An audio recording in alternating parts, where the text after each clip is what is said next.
ABŞ Konqresinin Nümayəndələr Palatasının Hüquq Komitəsinin hesabatı Tbilisidə qiymətləndirilir.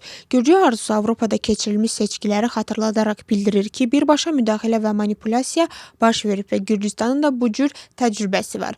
Müxalifət isə qeyd edir ki, geosiyasi dəyişikliklər müşahidə olunur. Amerika Birləşmiş Ştatlarının öz maraqları mövcuddur və bu məsələ Gürcüstan üçün həlledici deyil. ABŞ Nümayəndələr Palatasının Hüquq Komitəsinin hesabatına görə Avropa Komissiyası sosial medianın əsas platformalarına uğurla təzyiq göstərərək onların kontent moderasiyası ilə bağlı qlobal qaydalarını dəyişməsinə nail olub ki, bu da Birləşmiş Ştatlarda Amerikalıların ifadə azadlığına birbaşa zərər vurub. Konstitusiyon quruluşunun qorunmasını təmin etməli olan hüquqi norma ilə bağlı siyasətçilərin qiymətləndirmələri artıq 2 gündür ki, davam edir. Gürcü arzusunun sözlərinə görə bəzi qüvvələr dövlət orqanlarının qeyri-legitimliyi barədə məqsədli şəkildə danışıqları üçün konstitusiyon orqanlarının tanınması ilə bağlı qanunvericilik təşəbbüsü hazırlanır. Bildirilir ki, ifadə azadlığı ilə konstitusiyon quruluş arasında balans qorunmalıdır. Müxalifət isə yeni təşəbbüsün konstitusiyaya zidd olduğunu və ifadə azadlığını məhdudlaşdırdığını bəyan edir.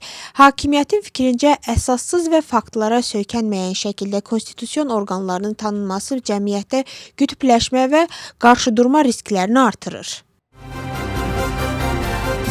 Sabah Təhsil Naziri Dövlət və Texniki Universitetlərinin nümayəndələri ilə görüşəcək. Görüşdə təhsil islahatı və 2 universitetin birləşdirilməsi məsələsi müzakirə olunacaq.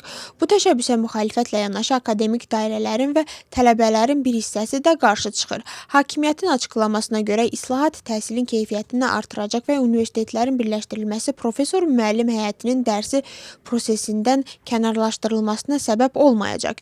Gürcüstan parlamenti ümumi və ali təhsil haqqında qanunlara dəyişiklikləri dünən 3-cü oxunuşda qəbul edib. Tbilisi Dövlət Universitetində Senat iclası keçirilib. Tələbələr və müəllimlər iştirak ediblər. İclasdan sonra 2 universitetin birləşdirilməsi ilə bağlı bəyanat Təhsil Nazirliyinə göndərilib. Protokolda qeyd olunur ki, birləşmə uzun müddətli idarə etmə çətinlikləri yaradacaq və təhsil keyfiyyətinə təsir göstərəcək. Müəllimlər və akademik şura üzvləri universitetin avtonomiyası, akademik keyfiyyəti və əmək şəraitinin qorunmasının vacibliyini vurğulayıblar.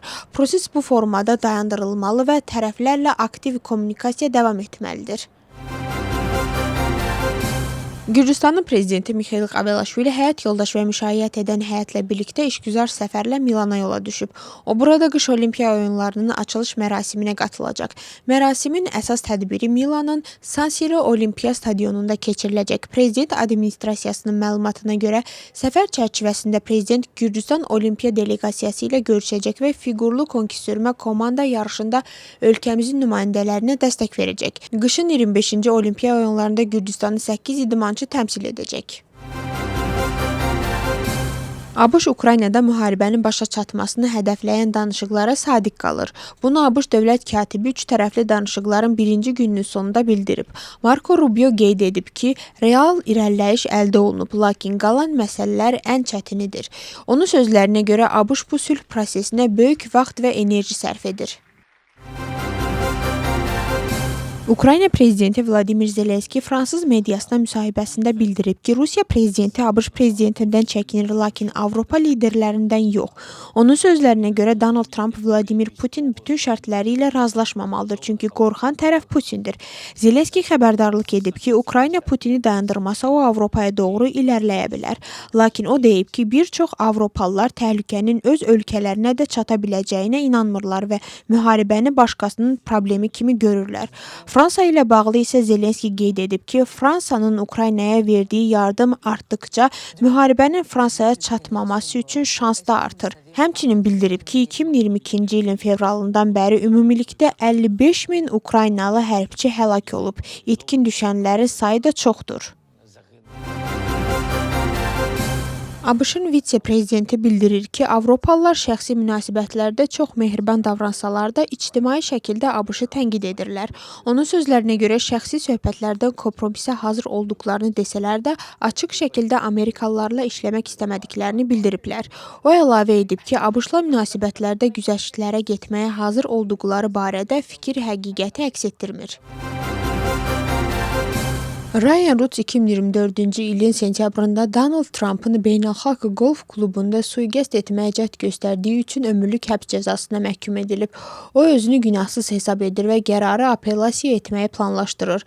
Hadisə zamanı ABŞ Gizli Xidmət Agenti bədəni silahlı lüləsini gördükdən sonra Roota atəş açıb. O qaçsa da qısa müddət sonra yaxalanıb. Ermənistan və Azərbaycan arasında münaqişə sona çatıb. Bunu Ermənistanın baş naziri Nikol Paşinyan bildirib. O qeyd edib ki, son 40 il ərzində sülh, Ermənistan və Azərbaycan sözləri heç vaxt birlikdə eşidilməyib və eşidilsə belə bu inandırıcı görünməzdi. Paşinyan vurğulayıb ki, 2025-ci ildə baş verən və indiki hadisələr məhz buna görə təəccüblüdür.